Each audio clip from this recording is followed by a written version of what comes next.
Ay, ano. Hi guys, Mami Park is here. Stress. Nagtulog. Anyways guys, bago tayo magsimula ng topic natin, tayo ay mag-unboxing. So, dumating to. Angat mo dyan, pasuyo. Mag-unboxing tayo. Ayan ang natural na mukha ng Mami Park. O mga, di ba? May mga blemishes. Okay, dyan. Ayan. Siyempre, buksan mo dyan kasi pinatay natin yung ilaw na pakainit. So, ito. Alam nyo, hindi naman ako dapat bibili nito. Wala pa akong planong bibili ito. Kasi yung best friend ko, kausap ko. Tapos, panay sabi, ay, nabili ko ika sa Shopee. Nabili ko ika sa Shopee. Kamura ika. Bede mo ika ibenta. Ganda tubuan. O, ayan.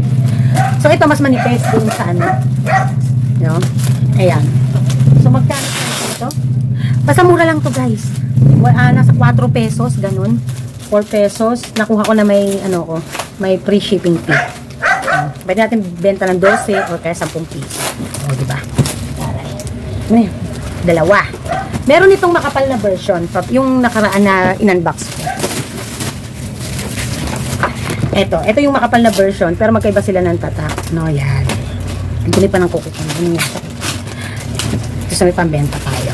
Pang-packet ano. Tapos, wait lang po.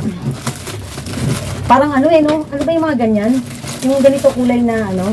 Hermes ba? Hermes? Wow, okay. Di ba ganito yung kulay ng Hermes? Parang Hermes guys, ano? Parang ano ng sapatos.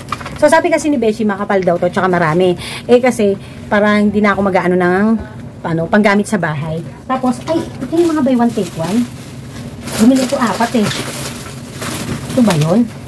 Yung 64? 60. Oh, 64 buy one take one. 8 binili ko. Ayun!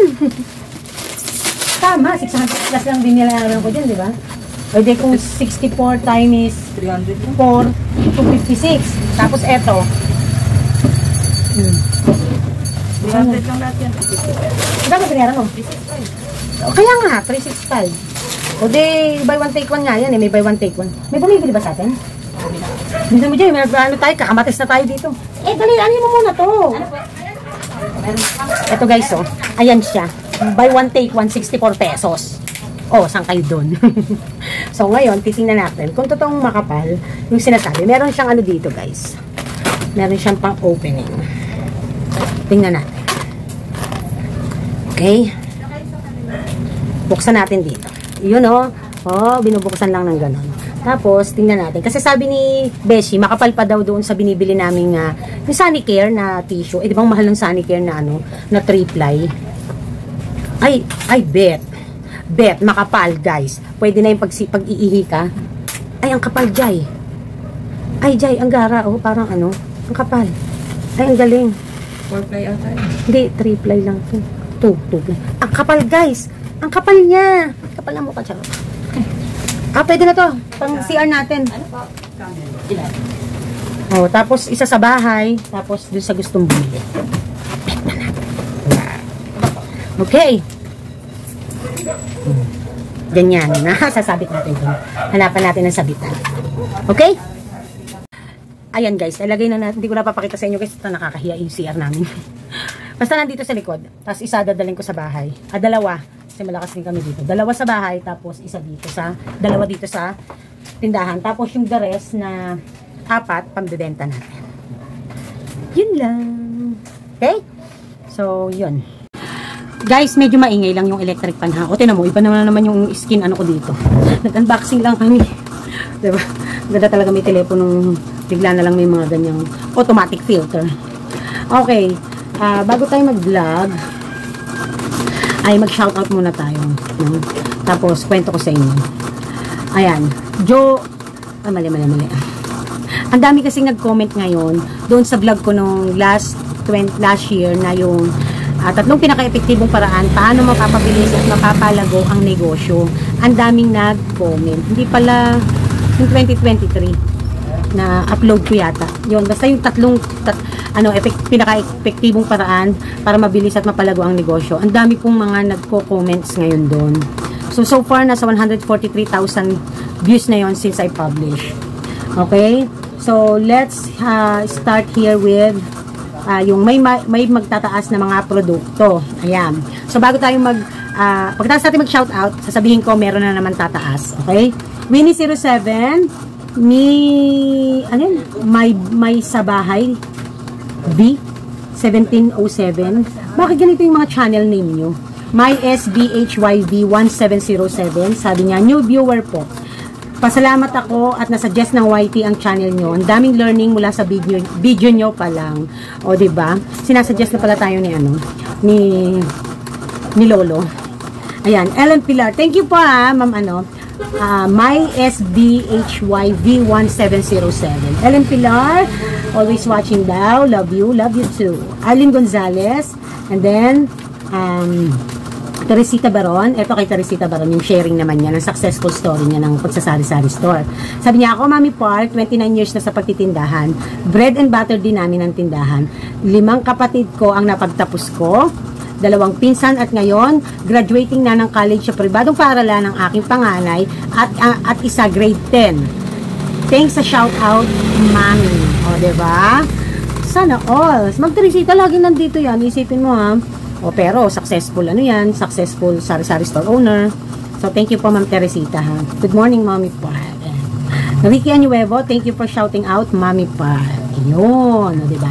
So, sinashoutout ko din ang lahat ng mga kasari na nagbabalak na magnegosyo. So, kung you have a plan to put up a sari-sari store this year, I would suggest the good is bare months.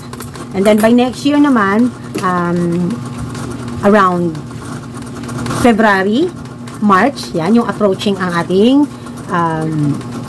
summer. Okay? Ang ingay niya talaga, patayin ko sandali, guys. Ayan, dito mahimik ang mundo. Ang init po kasi, napaka-alinsangan. Okay, anyways. So, yon. So, ang magtataas po ng September 8 ay ang ano ba yun? Nestle cream na 250 ml. Magtataas po siya ng 4 pesos. No? And then, ang lahat po ng Nescafe 3-in-1 ties, per tie po magtataas ng 5 piso. So, sabi po nung ahente, na-cancel daw po ang pagtataas ng kape na 23 grams, 92 grams, at saka 46 grams, at saka 92 grams, yung binlag ko nung last time. Pero by first week of September yata, doon na siya tataas. Sabi. No? And then, yon. So, ang good news, pwede naman pala akong mag-request ng double booking kay sir, pagpaminsan-minsan. So, sabi ko, napag-usapan namin na i-double booking niya ako bago mag-end of the month. Yung last week of the month, para makapag-stock ako kasi magde-December na. Para hindi ako maubusan ng, ng Nestle cream. Yung, tsaka yung mga iba't ibang kailangan pa. And another thing is, ano ba yung sinabi pa niya sa akin? Meron na Nestle Apple. Nestle Lemon, wala pa din. So, kumuha na tayo ng 1 box. So, tapos na tayo ng bayarin natin sa kanya na 7 plus. Ngayon naman, sa next week, ang bayaran naman natin sa kanya ay 10,000 mahigit. No? So, kasi, kumukuha tayo ng mga gatas na malalaki. So, yun. No? Yung iba boxes. Anyways, another thing na pag-uusapan natin, madalas kami magtalo ng Lola Park nyo nitong mga nakaraan. Hindi dahilan na kaya hindi ako lagi nagbablog doon ay dahil nagtatalo kami. Hindi. It is because kasi ako ay busy. So, last week, Jai, kailan ba yun nung nagpa-check up si Mami? Tuesday. Last week? Opo. Tuesday last week, no? Nagpa-check up si Mami. At no choice, ako yung makakasama lang talaga sa kanya. So, pina-check up ko siya. No? And then, kasi nga, ang reason kung bakit napa-check up siya di oras, kasi hindi siya mapagkatulog, hindi siya makapahinga, at marami siyang iniisip. Isa na doon ay yung, nung diba, kinuha namin si Princess, guys, kasi gusto namin masigurado na si Princess mapag-aaral. Kasi, ayan guys, hayaan na natin medyo maingay. Pengi pa ako kape, guys. Ayan, pasuyo. Ayan. Ang reason kasi kung bakit na pina-check up ang Lola Park nyo, kasi mataas ang dugo, tapos, hindi mapagkatulog. Mataas ang dugo. Diyan may bibili. Mataas ang dugo pero hindi mapagkatulog. Hindi siya makatulog. Gawa po kasi ng si Princess may kalikutan pa din. So, pagka si Princess gising, tapos si Lola pag gustong matulog, naiistorbo. Kaya nahihirapan si Lola Park. So, kung magagawan daw ng paraan, total naman daw ay yung ina ay nasa bahay lang naman din at nagtitindahan. O de, syempre, total na, ibili na naman na ng mga gamit. Ang gusto kasi namin yung masimulan na mapa-enroll si Princess para siguradong mag-aaral. So, yung hipag ko ang inutusan ko na i-enroll, ilipat si Princess para makapag-aral. So, yun. Kaya inilipat. Nung mailipat si Princess, saka nagpa-check up ang lola part nyo. So, mataas ang dugo niya, mataas ang acid niya, and then, niresetahan siya ng sa pampatulog. So, awa naman ng Diyos, nakakaramdam na ng antok si lola part nyo. And, medyo okay na siya. So, yun yung reason. Kasi sabi ko, kung ang magiging dahilan ay magkakasakit, okay na sa akin, isara na lang yung tindahan. Yun yung sabi ko. Kung nai-stress lang, napapagod, nahihirapan, gagastos din ako, magdadagdagan lang din yung gastos, stop na lang. Kasi okay lang naman sa akin.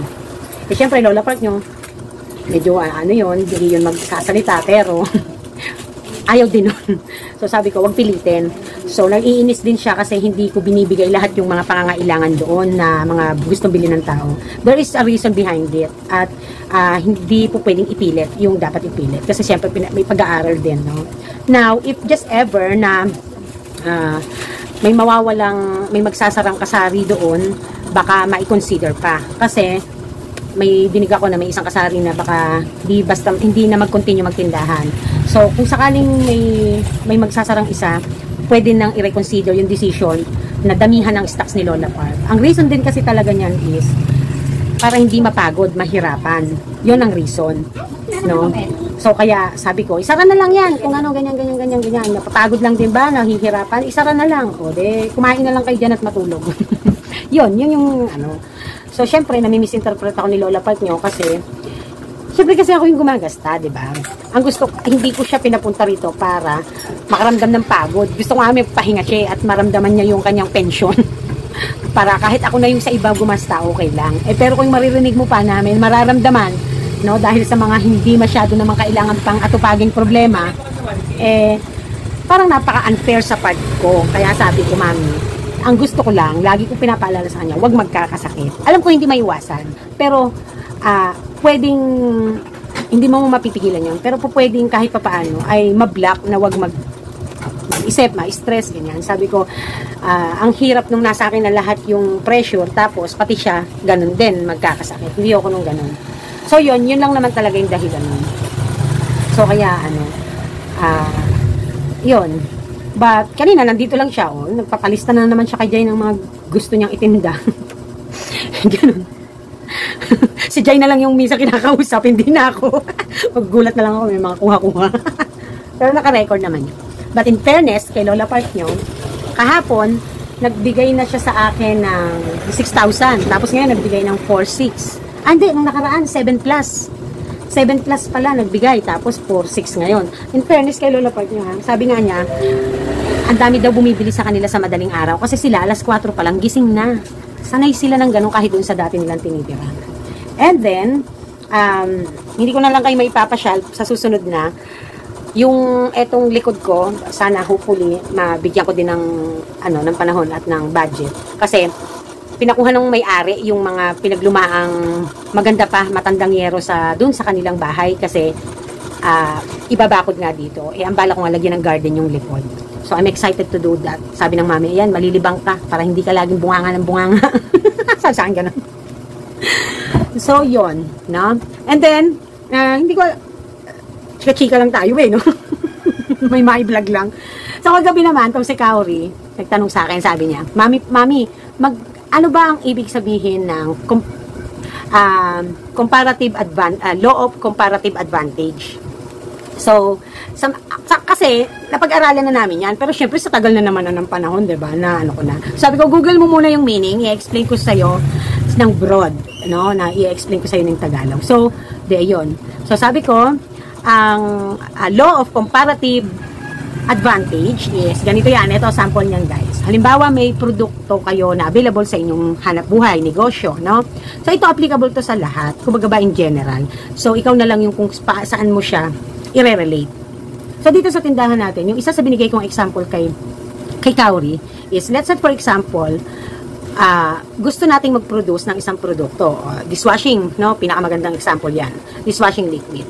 Bakit mas pinili ko na ngayon na mag-carry ng produktong may brand na, may pangalan na sa market, and then, yung quality, okay din naman, hindi rin naman pahuhuli, and FDA approved, no? So, kasi, kung ang aking goal ay income, kung ang purpose ko ay income at walang hassle, so i-compare na ikaw ay magpo-produce on your own, in your, yung brand mo, own brand mo. So, unang-una dyan, napakaraming hassle. Kasi, bibili ka ng raw materials, bibili ka ng mga tools and equipments, may ma-involve pang empleyado. Kasi, syempre, gagawin mo yun, magpo-produce ka, diba? Magpo-production ka. And then, to the point pa na baka mamaya, masita pagdating sa legalization, sa kung safe. Doon, syempre, kukuhanan mo din ng FDA approval yan. So, maraming hassle. So, and then, ima-market mo. But if I'm going to carry a brand that has already a name in the market and I'm going to resell it, kukuha lang ako, hahanap lang ako ng distributor na pinakamurang mag-offer. And then, I'm going to resell it. Actually, mismong main na nga kami. Ano na nga kami? Direkta na kami. And I'm going to market it. FDA approved, known already the name in the market, sumisibol, and no hassle. And then, marketing. So, 3 bagay lang ang gagawin ko. Pinakamarami na 4. Pero kapag ka magpo-produce ako at under my own brand, magbabrand ako ng sarili ko, magdi-DIY ako, mas maraming hassle. So, same lang naman ang aking goal, magkaroon ng income. So, kaya mas pinili ko yung mag-carry ng ganung brand, na may brand na, established na, no? So, ang ibig sabihin lang nun is kung saan ka mas magbe-benefit na produkto, it's totally okay na hindi mo masyadong i-priority i-stock or kaya ay i-push. Kasi kung meron namang mas tinatangkilig. So, yun yung law of comparative advantage. Okay? So, that is a very, to be very simple, example. Dito sa atin sa Pinas, no? According to the Google, ang in-example is, halimbawa yung sa rice, sa mga crops. So, halimbawa sa rice. Ang rice kasi, swerteng ani tayo ng 2 beses sa isang taon pagdating sa rice, lalo na sa weather natin. But, may mga crops tayo na ilang season sa buong, dalawa lang naman season natin guys. Pero ibig ko sabihin, may mga bawat season na tumutubo or namumunga. Like for example, yung mga kamote, saging, mangga, no? May mga fruits tayo dito na we also offer to export, di ba? So, mas lamang yung mga fruits na ganun compare sa rice. So, dahil hindi na naman na tayo ang number 1 sa pagpuproduce ng rice in the whole wide world. So, syempre, mag-focus tayo doon sa mga kung saan mas makapagpuproduce tayo ng mga pananim na marami ang ipoproduce niya. So, yun yung comparative, no? Comparative advantage. Kino-compare mo kung alin yung mas may advantage ka. No, yon. So, ayan, iba naman ang aura. So, another example niya is, dito, ang number 1 na diaper na mas binibili dito ay ang Sun diaper. Although, may naghahanap pa minsan-minsan ng Pampers, ng EQ, napakadalang, as in, sa isang linggo, minsan 0 ang naghahanap, no? As in talagang, minsan 2 linggo, minsan isang buwan, wala naman naghahanap. So, kaya, mas minabuti ko na mag-focus na mag-stock ng marami sa Happy Pants kasi handoon yung market. So even though may naghahanap pa minsan-minsan, hindi ko na siya piniling i-available dito sa store kasi for what pa, 'di ba?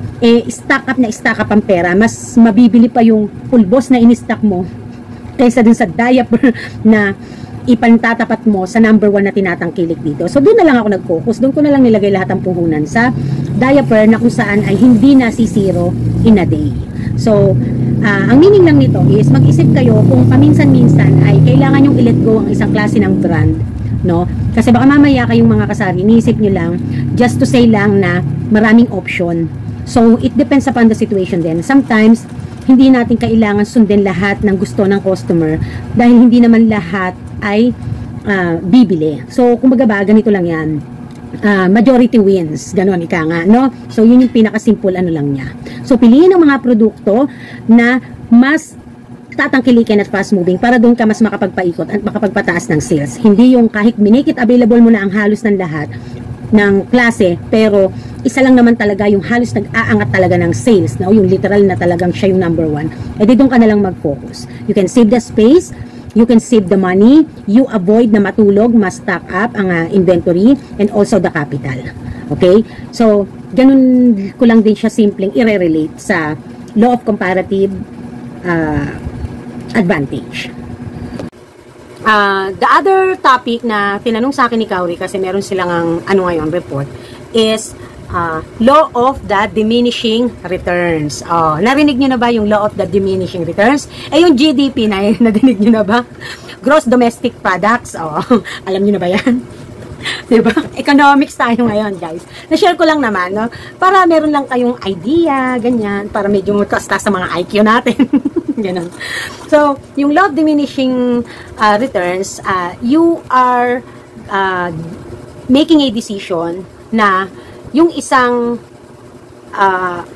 factors, no, ay gagamitin mo to increase. At ang magiging result niya ay magkakaroon ng decrease when it comes to income or revenue or returns. So, let's say for example, pinaka-common na sample niyan is gusto mong makapag-produce ng napakaraming produkto. However, you are lack of human resources. So, nagdagdag ka ng tao. But, hindi mo rin kinonsider, no? Kasi, isa sa factors na maganda ang sales, maganda ang ng isang kumpanya o ng negosyo ay yung halimbawa kung meron kang human resources, di ba? Kasi malaking tulong yan sa production. But also, you need to consider the expenses. You need also to consider na hindi nagtatapos doon sa nag-add ka lang ng mga taong gagawa or human resource. Siyempre, may mga cause and effect yan, di ba? So, yung sa pinakaano niyan, siyempre, additional expenses dahil magpapasahod ka. So, hindi mo na-foresee yung isang bagay, pinagdesisyonan mo, paano kung biglang may dinanas na dilema.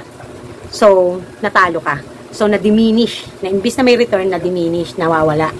So, ito ay pinaka-good example ko dyan. Kung maalala nyo yung natin kay Ma'am Girl Pretty, na vlog natin, yung yung napakaliit ng sales niya pero ang taas ng ang laki ng kanyang inventory stocks, no? Mataas pa sa Mami Park, malaki pa sa Mami Park ang kanyang beginning inventory.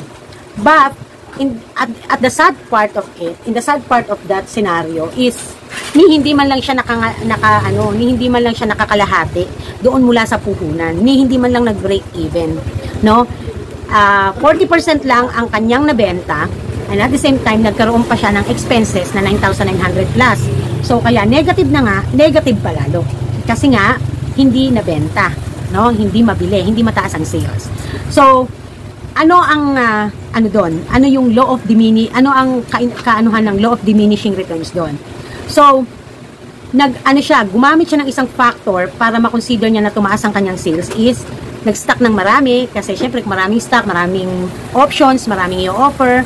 Iniisip niya na baka para makatipid din sa transportation, na hindi laging bili ng bili, para may buffer stocks maybe, or maraming stocks. So, inisip niya yung factor na yon para ma-consider na magandang mag-flow ang negosyo. However, hindi na foresee kung itong bang mga panahon na to ay matumal. So, hindi ba nasabi ko sa inyo, itong taon na to parang ang agang nagsimula ang ghost month.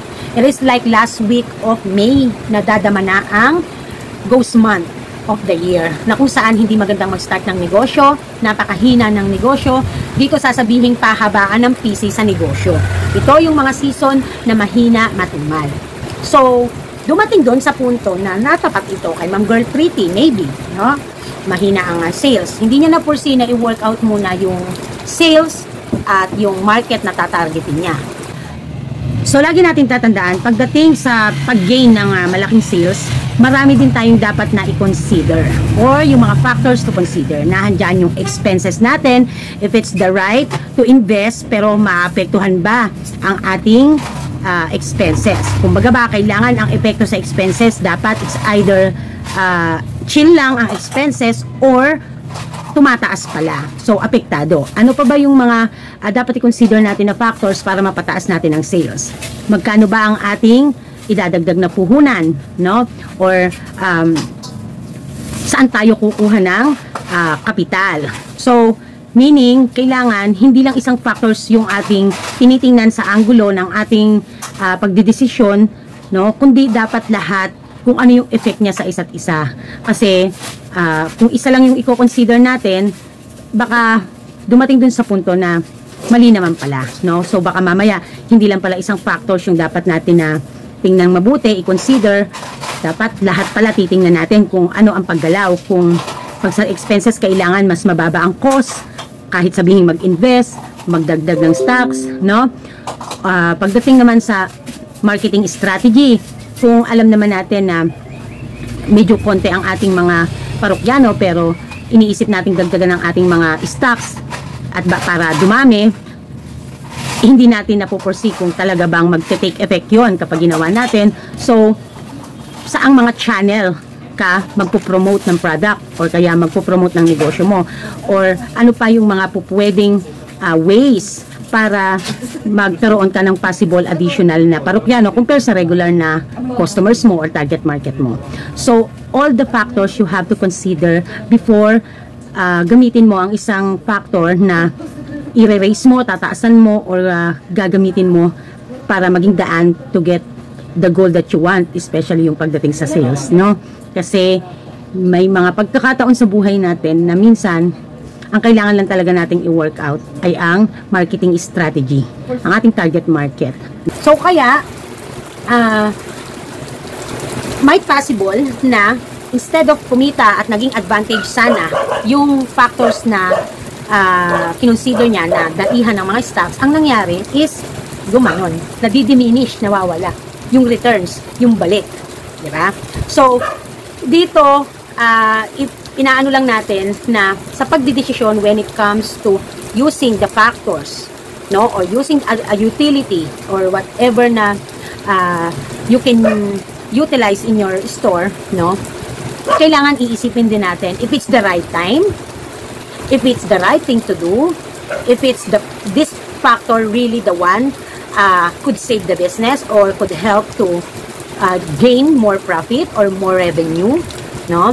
So, lagi nating tatandaan that every time we decide na pag pinag-aralan natin, nagsuswot analysis tayo sa ating sa ating tindahan, at doon sa isang factor na yon ay gagamitin natin para i-increase natin ang kanyang gamit, dapat isipin natin kung ano din ang magiging effect. Always make sure na itatatak palagi, wait, if is this the right time ba to do that? At ito ba talaga yung factors na kailangang bigyan pansin, no? So, always remember that. Kasi, no, sometimes yung hiling natin, yung goal natin, gusto natin kumita lang naman. But, anong nangyari? Minsan tatanungin natin, ginawa naman natin ang lahat. We did our best, no? But our best is not good enough. It's because kailangan din talaga, hindi lang yung best, no? Ang best na sinasabi is yung inaaral mo din yung magiging effect niya sa lahat ng anggulo at aspeto para hindi tayo ma-diminish, no? So yun yung example of law of the diminishing returns. So in-explain natin yun kay Cowrie. So sabi nga niya, yun, thank you mami, kasi gusto ko lang naman malaman yung thoughts. So sabi ko sa kanya, much better pa din na you explain it in on your own word, pero naintindihan mo kung ano ang thought na pinapahatid ng isang pinag-aaralan mo. So, the advantage of you, kasi nandito ako para makausap mo when it comes to that. Kasi, yun ang interest ko eh. So, kaya pag nagtatanong mga anak ko tungkol doon, yun ang interest ko. Pero subukan mo magtanong sa akin ng SB19 yan, tatamaan sa akin. Subukan mo magtanong ng Blackpink sa akin yan, tatamaan yan sa akin. Although I love music, yes, but wala lang. Pero pagka mga ganung bagay yun, nakasupport naman ako sa kanya pag kami mga patwitams na gusto siya. Eh nung nag-birthday nga siya before, bago kami nalipat dito, gusto niya Blackpink na cake. Binili naman natin, di ba? Binigay naman natin ang hiling. Gusto niya ng mga purple na gamit. So every time I see purple things na bibili ko sa kanya, iniisip namin siya. Kahit si Daddy Park, pag purple, nakakakita ng bagay na purple na alam namin magugustuhan niya. We prefer to buy it dahil mas mapiplease namin siya doon, mas matutuwa siya, no? Mas mapipil niya na love siya. But when it comes to business and when it comes to pag-aaral ng economics and sales, accounting, yun gusto ko na nagtatanong siya, nagsisik siya. Kasi ito yung dito makikita yung kung paano kaming dalawa nag-uusap. no? So, sana kayo din, no, na mga parents, no, hindi naman sa babaliwalain natin yung iba nilang mga trip sa buhay. But syempre, kung nakikita nating interesado sila, lalo na pagka usaping negosyo, ay i-entertain natin ng mabuti. I-entertain natin, upuan natin, kausapin natin. Kasi, para makita din natin kung ano yung gano'n sila ka-interesado, yung strength. Syempre, kung tagapagmana ng ating kumpanya na tindahan, di ba? We cannot say, di ba? Minsan, alam nyo po, ito sa may mga nagsisik sa akin ng advices na pinamana sa kanila yung tindahan kasi yung parents nila nag-resign na or yung parents namatay, no? At wala nang magti-take over ng business, sila na lang, anong alam nila sa pagtitindahan, kahit yun yung bumuhay sa kanila na pagtitindahan, yun ang negosyong pinambuhay sa kanila ng magulang nila, but because of the events in life na nangyari, suddenly they need to take over the responsibility, the obligation, and the management ng negosyo. Ano yung sa akin, di nila alam ang gagawin, legalizations, paano diskarte, ang dami, mula nung nag-vlog ako, ilan na rin ang mga sa akin yan, mga nag-open up ng ganyang senaryo, na hindi nila alam ang gagawin. So, if bata pa lang, ini-involve na natin, whether they are interested to continue the business, the legacy, whether not, at least tinuruan natin, ihinanda na natin sila. Nang sa ganun yung adjustment, hindi na ganun kahirap sa kanila. To the point na they need pa to tell their story para lang makahingi ng advices. No? So, we as a parent, sa atin na magsimula yung initiative to teach them. Hindi naman natin kailangan na talagang idukduk sa kanila. Ang ipadama natin at ipaano natin na you need to be involved. Hindi, kung involved ka, nasa sayo na paglaki mo, if you want to continue or you want to have this kind of business also or other way around. Gusto mo pumasok sa negosyo, hindi lang itong klaseng negosyo. But at least they are already gain knowledge and experience from you, from us, from our own business, 'di ba? Siyempre mas masarap na dito na sa sariling negosyo matutunan kaysa matutunan pa sa negosyo ng ibang tao. Hello, parents, ha? Mga kasaring parents, shout out, no? When it comes sa talino, sa part ko, ha, wala na akong doubt diyan eh. Matalino sila academically, ano man pa, pinalalaban nga eh. But, yung realidad ng buhay, no? Ako naman guys, hindi naman ako, sabi ko nga sa inyo, never ako nasali sa top. Puro ko tapon, no? Kaya, ang tingin nyo, tali-talino ko, pero I'm not. Literally, I'm not. Alam yan lahat ng mga classmates ko, kung ano lang ang IQ level meron ako. But, as time goes by, ngayon ko lang naisip na, kung seryoso ako or talagang nag-focus ako. Siguro dahil sa mga personal reasons din, hindi ako makapag-focus kasi wala akong baon, gugutom ako, hindi ako makapag-focus kasi mas iisipin ko yung makaraos ng mag-aral, kailangan kumita ako kasi para ma-iraos kong makatapos ng pag-aaral, no? Maswerte yung mga nagtapos ng may focus sila kasi hindi nila isipin yung tuition fee nila o yung babaunin nila o kakain ba sila ng tanghalian at papasok ulit sa school, hindi, no? Halos buong buhay ko ng elementary naglalakad ako. 4 na beses akong naglalakad ng 2 kilometers. 2.5 or 2 kilometers. Alam niyo po kung bakit? Pasok sa umaga. Uwi sa tanghali. Hindi mo pa alam kung may aabutan kang pagkain or meron na bang pagkain. Pasok sa hapon. Uwi ulit sa hapon. O, di ba? Totoo yan, no? Shout out sa mga classmates ko when I was in elementary. They know that, no? 2.5 kilometers ang alam ko ang nilalakad namin, no? Sa taga-Tibagan ako, and then kay Pumbo yung elementary school namin ng Santa Maria. Barangay kay Pumbo. Taga-Tibagan ako, tapos maglalakad kami, papasok ng kay Pumbo. Alam nila yan, yung mga kasabayan ko, 90s. So, yun lang, na-share ng Mami Park. Sana, naburingan kayo, charot. So, marami din yung matututunan, kahit pa paano, no? So, papaantok nyo to, yung pagsasalita ko, ganyan. So, paano? See ya in our next vlog. At kung may mga tanong kayo at may mga violent reactions kayo, sabihin nyo dyan, pero huwag lang kayo magmumura sa channel ng Mami Park, no? So, this is Mami Park and this is Team Park Fighting. Bye!